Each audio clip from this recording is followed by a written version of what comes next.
What I want to do now is show you the value of using a virtual desktop to do full screen video captures. So what we're looking at right now is a screen that's probably typical of what most people see on their own computer. So you've got a background image right here that's really busy and distracting. And then you've got different application icons, shortcuts, folders on your desktop. So all those things are kind of busy. Now when you're doing a screencast, a lot of times you can just do a screencast video of the application, so it really never matters what's on your desktop.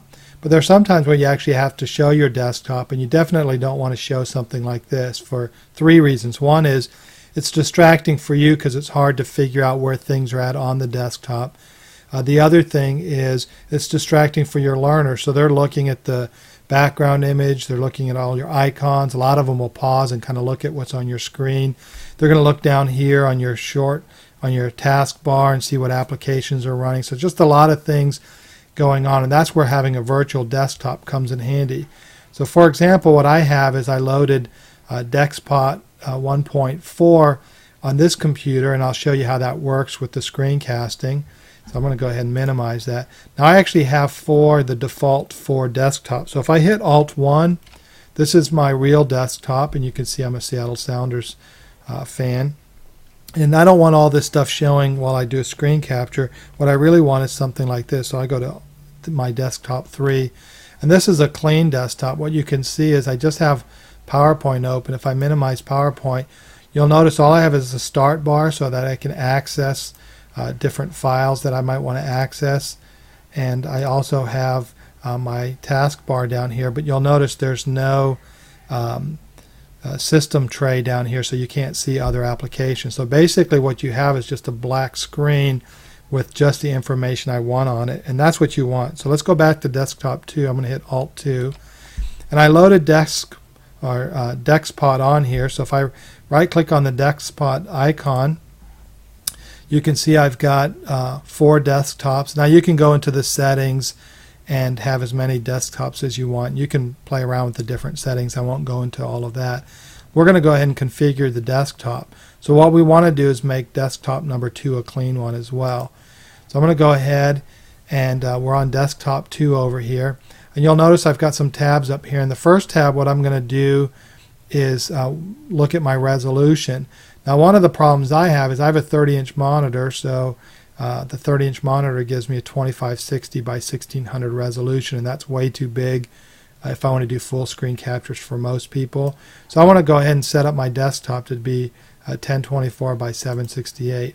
And I can go ahead and make a note here so I know what this is, and I can call that 1024 768 clean. So then I know it's going to be clean. And I can, there's a bunch of other things you can do on here. We won't go into that. So I'm going to go to background, and what I want to do is remove the picture, and then I'm going to use a desktop color. I like to use black, but we'll just change it to gray so you can see that it changes it. So we'll change it to gray, and we've got a clean desktop now. And I can look up here and see what applications or what do I want on the desktop. In this case, I want to hide all of these icons and all this stuff. I don't need that for my demos. So I'm going to hide the icons. I also don't want the system tray down here, so I'm going to hide the system tray.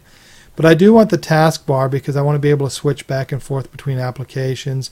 And I do want to have the start button because that's how I'm going to access the applications. And then you've got some other things you can do here. I won't go into that as well. And as you can see, you can modify the other desktops. We're going to go ahead and apply it and hit OK. And now we have a very clean desktop. So all I have to do, in this case I'm doing the DexPot page. We can bring that down a little and scale it down so you can see the desktop. And if I want to, I can go ahead and hit Alt-1 and switch to my regular desktop so you can see how that works. I'm going to hit Alt-2 and switch back to this one. So this is a gray one, and then Alt-3 is my third desktop, and this is a black one with PowerPoint that's available. If I wanted to, I could turn it off so none of this stuff is on here. It's a completely blank screen. But that's basically how to create a virtual desktop that you can use for full screen video captures, and that gets rid of all of that extraneous detail and protects any proprietary information you might have on your desktop.